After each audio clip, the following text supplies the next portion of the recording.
I don't. I mean, certainly a guy we would like to have back, but again, not sure what the market's going to do. I do know this: he took full advantage of his opportunity. I was really proud to see the not only his work ethic, but not the skill set that he has is so unique. His ability to run the stretch the way he does, the ability to catch the ball to the backfield, to be able to have him and David, and obviously chasing the same backfield, it really presented some problems for other teams.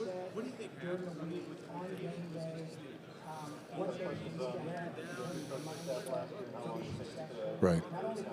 Yeah.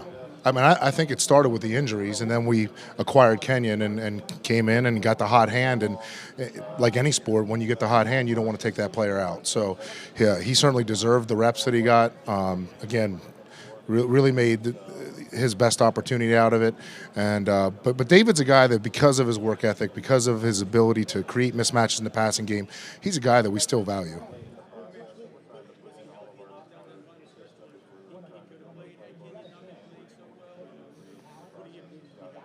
Yeah, no, he was healthy. It's just, again, it was a hot hand, and Cliff felt comfortable with what Kenyon brought to the table schematically, and again, when a guy's having that type of success, and you watch the Seattle game and some of the different things he did, there's no reason to take him off the field. Yeah. I don't know. David is one of those guys that maybe thinks a little too much if there's any issues there, but he's a guy that's shown he can do it. And I think that because of the success that Kenyon had and because of the success Chase had, I think that that's something that would be a chip on his shoulder, that he's going to come back, want to play well. And again, because of his skill set, he's such a big, talented athlete that we certainly think he can jump right back in and do some good things for us.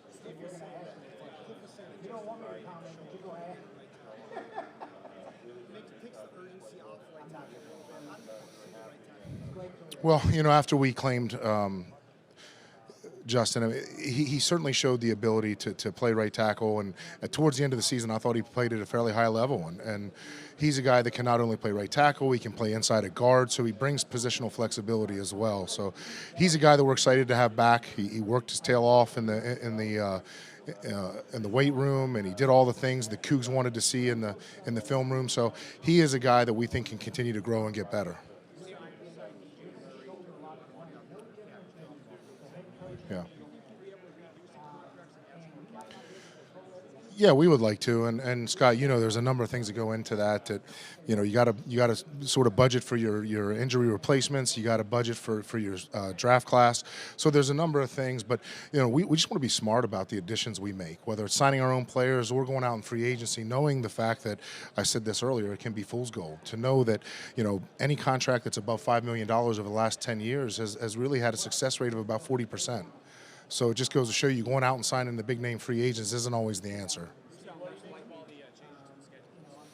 I mean, I think there's some good things that came of it. I mean, I really like having our formal interviews in the suite upstairs, a little more room and space. So it's just, we're all creatures of habit, so it takes a little getting used to. But, the bottom line is, as long as we can come away with all the medical information and we get to know the players personally, that's the important part of this. I mean, I would say I'm a little disappointed that we have 15 less formal interviews than we had, which will just make us work a little harder this spring, trying to get out to the campuses and spend time with those guys. But again, there's a number of things and moving parts to this thing that probably are a little above my level, but we'll make the best of it.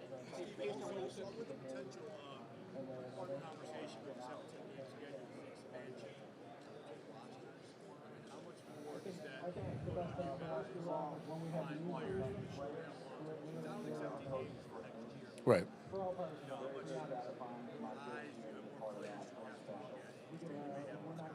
Yeah.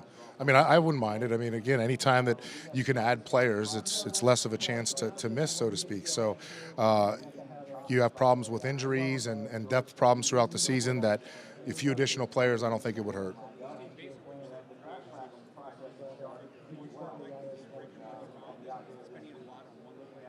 I think it comes down to that individual player and that situation. I mean, is this player going to be impactful? How much of an impact does he make at the position of need? As we look at our roster, I don't think there's any position really that we can't address, whether it's from a starter standpoint, from a depth standpoint, that we can continue to grow and get better.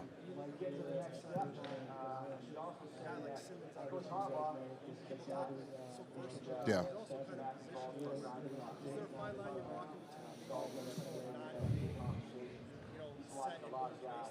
Yeah.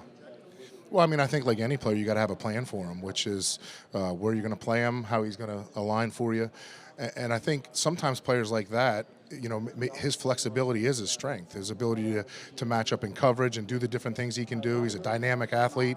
We know he can play in the slot, and he has some coverability of wide receivers. I've seen him play live twice this year, and he's not only a long athlete, but he's got that short area movement skills that a lot of longer players don't have, which again you can translate to being a very good cover guy at our level.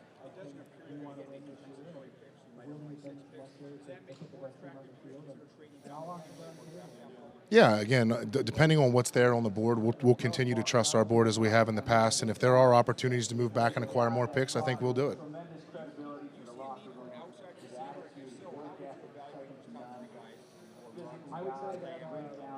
Yeah, I mean, that's the great thing about this draft is not only is the wide receiver position extremely deep, but they're all different types. You got Ruggs, that's the straight line vertical guy. You got Judy, who's bendy and athletic and can run multiple cut routes and is extremely sudden in and out of the breaks.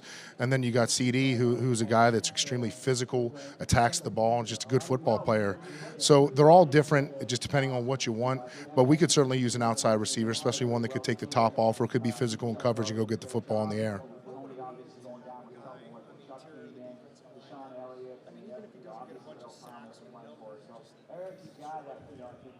Yeah, I mean, anytime you have a big body inside that can be disruptive, it certainly helps, not only against the run, but we know that frees up guys like Chandler and gives them more opportunities on the outside. So it all works hand in hand, helps protect the linebackers and keeps people off them. So I don't think you can have enough good big bodies inside. Mhm.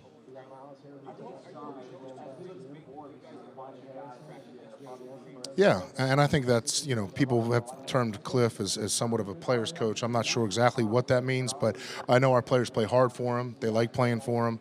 And then to have a young guy that you can build around, I mean, it certainly gives you hope. And in this game, that's what you need from the get-go is to have a quarterback in place that gives you the hope at the beginning of the season that anything can happen.